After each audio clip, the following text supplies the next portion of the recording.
கோடை வெயிலின் வரப்பிரசாதம் வெள்ளரி தர்பூசணி.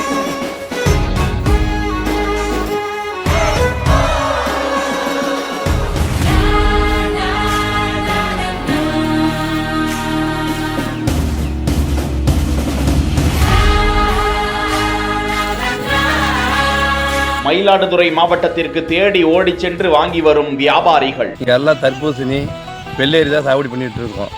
காலங்காலமாக எங்கள் தாத்தா காலத்துக்கு பண்ணிட்டு தான் இருக்காங்க. இப்போ என்னென்னா சரியான மகசூல் வர மாட்டேங்குது. வெள்ளரி சரி, தர்பூசணி சரி. என்னென்னா காரணம் இயற்கை சூழ்நிலை சரியில்லை. மழை, வெயில் கடுமையாக, 2 நாளாக வெயில் கடுமையாக இருக்குது. அதனால் மகசூல் சரியாக இல்லை. இருந்தாலும் நாங்கள் என்ன பண்ணுறது தெரியாமல் விவசாயம் பண்ணிட்டு தான் இருந்துகிட்ருக்கோம். இயற்கை விவசாயத்தில் ஒரு கலக்கும் ஏராளமான கிராமங்கள். வெப்பத்திற்கு எதிரான இயற்கை கொடுத்த வரத்தை கடவுளாய் பயிரிட்டு சாகுபடி செய்து வரும் அற்புத காணொளி.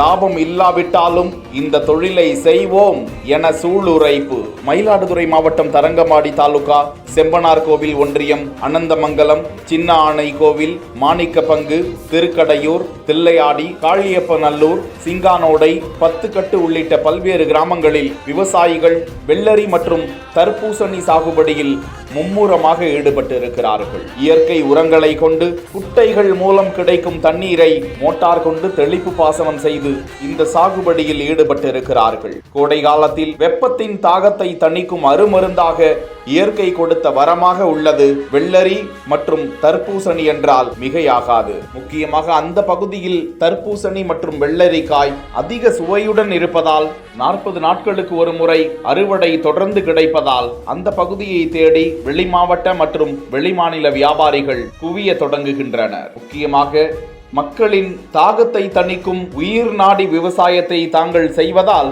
மிகுந்த மகிழ்ச்சி என்றும், நஷ்டம் ஏற்பட்டாலும் இந்த சாகுபடியை கைவிட மாட்டோம் என சூளுரைக்கிறார்கள். முக்கியமாக தங்களுக்கு பெரிய அளவில் லாபம் இல்லை என்றும், தற்போது கடுமையான வெயில், இயற்கை சூழலில் மழை காரணமாக செடிகள் கருகி வருவதால் தோட்டக்கலைத்துறை மூலம் அதிகாரிகள் வந்து பார்வையிட்டு தங்களுக்கு ஆலோசனைகளை வழங்க வேண்டும் என விவசாயிகள் கோரிக்கை விடுக்கிறார்கள்.